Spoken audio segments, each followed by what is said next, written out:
Si vous voulez devenir un modèle, J'ai jamais dit que je voulais devenir modèle, c'est vous qui m'avez demandé si je voulais bien poser pour vous. J'ai été approché après Séraphine par la petite nièce de Marthe Bonnard, qui avait vu le film, qui voulait me rencontrer parce qu'elle voulait que je fasse un film sur sa grand-tante. Elle estimait qu'elle n'avait pas la place qu'elle méritait dans l'histoire de Pierre Bonnard aux yeux du grand public. Puis bon, moi, je n'avais pas envie de refaire un film sur la peinture, c'est exactement de dire. Donc j'ai décliné. Je vais présenter Françoise Cloaret, qui avait écrit un livre sur Séraphine, qui avait été ma source pour Séraphine. Et donc elle a écrit ce livre qui s'appelle L'Indolente, qui est sorti quelques années plus tard. je sais même pas ton nom. Marthe. Et toi? Pierre. Tu veux vivre avec moi? Et puis je suis venu à Angoulême, c'est drôle, il y a 3 ans, montrer plusieurs de mes films. J'étais dans c'était le Covid, c'était un moment dur, j'avais un film en cours qui ne s'est pas fait, qui était en train de se casser la figure. Ça arrive plus souvent qu'on ne croit. Et donc, et je suis rentré chez moi après et ça a été une espèce de redécouverte. Je me suis à nouveau enfermé puisqu'on a été reconfiné. Et j'ai repensé à Bonnard parce qu'il se trouve que j'habite à 10 km de la fameuse roulotte, près de Vernon, sur les bords de la Seine. Et ça m'a retrotté dans la tête et je me suis dit, bon, j'ai pas envie de faire un film sur la peinture, mais ce n'est pas un film sur la peinture que je vais faire, c'est un film sur un couple. Et j'ai rappelé Pierrette Vernon, j'ai dit, écoutez, je crois que l'idée a mûri, je ne vais pas faire un film sur Marthe Bonnard, mais je vais faire un film sur Pierre et Marthe Bonnard. Ce sont mes amis, les Nabis, Cérusier, Signac, Vuillard. Ensemble, on a décidé de révolutionner la peinture moderne. Rien que ça. Comment deux personnes, je n'irai pas jusqu'à simplifier en disant ne font qu'une, mais tout de même. Et qu'à une époque où les femmes avaient si peu de place et de pouvoir, Marthe Bonnard s'est quand même fondue dans l'œuvre. Elle occupe à elle seule un tiers de l'œuvre. Elle est pratiquement toute nue tout le temps et son visage est presque indéfinissable. Et à partir de ça, je me suis dit, oula, il y a quelque chose à raconter, il y a quelque chose à dire. Tu m'en veux? Oui.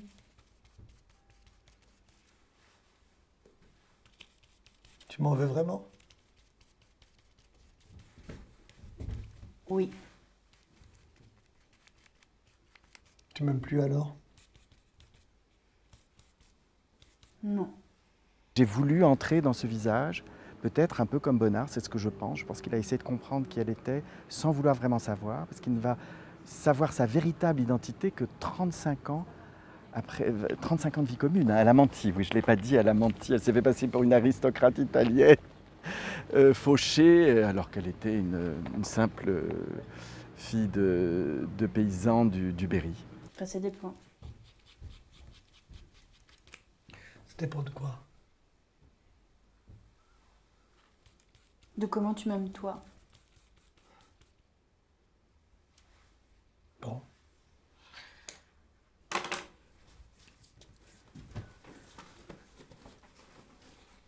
Petit canard a besoin d'une preuve. Je pense que le simple noyau de gens qui aiment passionnément la peinture sera peut-être un peu déstabilisé par mon film, parce que je n'ai pas... Françoise Cloaret, qui était ma conseillère artistique, me disait mais non, ça c'est pas la vérité, mais je dis mais je m'en fiche de la vérité. Séraphine, j'ai inventé énormément de choses, Violette, j'ai inventé aussi beaucoup de choses. Même si je reste fidèle à l'histoire, on n'était pas là, nous. Personne n'était là, aucun biographe n'était là pour savoir exactement qu'est-ce qu'ils vivaient, quels étaient les mots, quels étaient les gestes entre eux. Et c'est ça que j'essaye de trouver, j'essaie de m'approcher le plus possible de ça et donc forcément de recréer la vie. Et ça, la vie, elle ne peut pas être la même qu'il y a 100 ans, c'est celle d'aujourd'hui, avec évidemment l'époque, mais avec quelque chose que je donne à voir, qui est de l'ordre de l'instant, de l'immédiateté, de la fugacité de l'amour, des gestes amoureux et des querelles.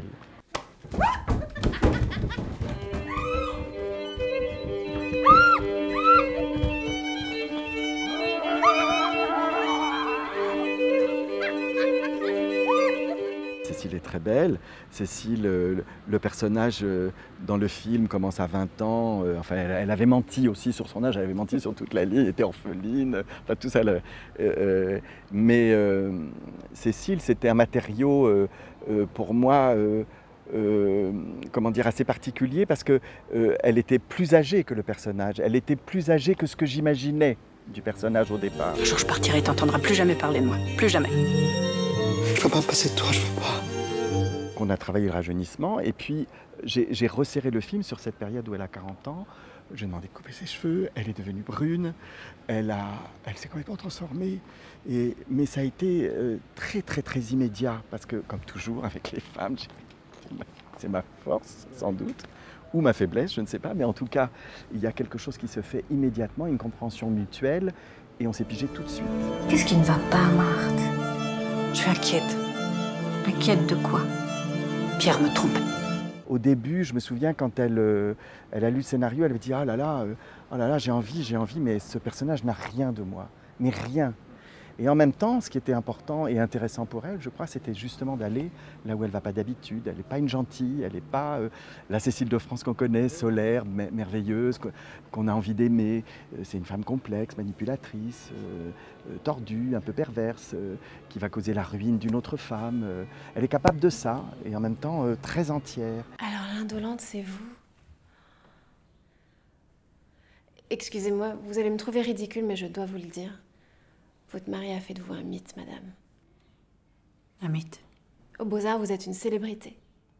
Un mythe qui va devoir retourner à ses casseroles. Je crois que ce qu'a apporté le plus Cécile, c'est ce personnage borderline qui est capable de mourir par amour. Et c'est toute la beauté de ce que nous avons trouvé ensemble de Marthe. C'est-à-dire cet amour infini en fait, qu'elle a pour cet homme qui va lui faire n'importe quoi et tout jusqu'à la mort. Bon, j'ai pratiquement rien trouvé ce matin. Pas de viande, quelques patates, 2 œufs, un bout de fromage. Vous partagez notre modeste repas, mademoiselle? C'est quoi votre petit nom déjà? René. René. C'est qu'il en passe tellement ici?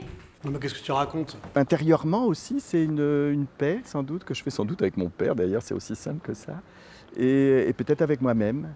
Et du coup, oui, j'ai osé franchir ce pas-là et être peut-être dans un rapport moins confiant, parce qu'avec les femmes, c'est très évident et très facile, et avec les hommes, c'est toujours compliqué. Et avec Vincent Macaigne, ça s'est très bien passé. Ça a été un petit peu compliqué au début, le temps de se comprendre, de s'ajuster. Et puis, on s'est parfaitement trouvés. T'es pas, elle est jalouse. Parce que j'ai pas de raison de l'être, peut-être?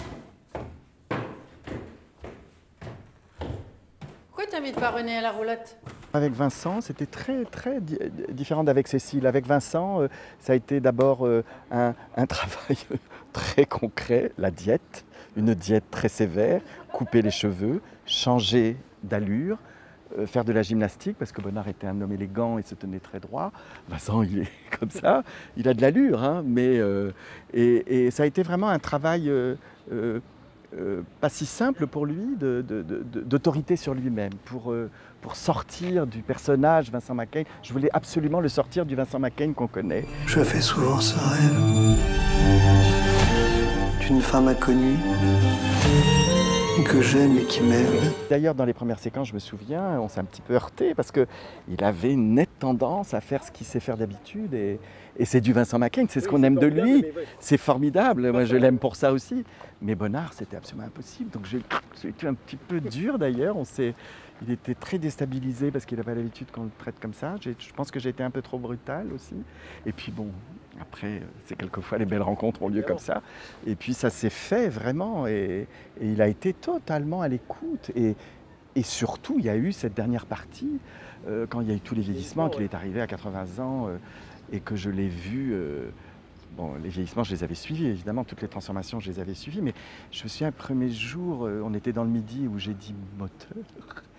Et là, j'ai vu, mais c'était Michel Serrault dans Le Viager. C'était quelque chose que je ne pouvais pas imaginer qu'il allait arriver à faire. C'est prodigieux d'être capable de se transformer à ce point-là. Pierre, cette fille vous complique la vie. Elle vous séquestre à la campagne, quand vous devriez être ici, au moment où tout s'ouvre à vous. C'est un bonheur absolu à nous Grimbert et puis de la mettre dans l'eau jusque-là avec tous ces bijoux. On a eu tellement de plaisir à travailler ensemble. On vient de la même chose, on vient du théâtre, donc on a tout de suite aussi des points communs, on s'est compris immédiatement, et puis elle fait partie de ces actrices, il suffit d'appuyer un peu sur le bouton, et elle arrive à des excès qui pour moi sont des enchantements. J'aime ça. Alors on me le reproche quelquefois, mais c'est un peu trop. Moi je trouve pas. Je trouve que c'est Misia. Et c'était une lecture intéressante de Misia Serres, qui est la mienne d'ailleurs, parce que Misia Serres, on l'appelait la reine de Paris, parce que c'était la femme la plus riche de Paris. Je trouve ça pas très intéressant d'être l'homme ou la femme la plus riche de Paris. Et je trouvais ça plus intéressant qu'elle ait été une virtuose à l'âge de 16 ans, qu'elle joue du piano divinement bien et qu'elle ait sacrifié un peu toute sa vie artistique pour l'argent et les mondanités. Donc c'est l'opposé de Marthe et du coup elles s'éclairent l'une l'autre parfaitement, enfin j'espère. Pierre a beaucoup de chance de vous avoir, Marthe. Malgré Séraphine, malgré tout ce que j'ai pu faire, arriver avec un projet comme ça, avec un peintre que moi j'aime et que je connais depuis ma jeunesse, qui me paraît être un des peintres les plus importants aujourd'hui, c'est pas si simple. C'est pas qu'il faut montrer patte blanche, mais il y a quand même quelque chose de l'ordre d'une méfiance.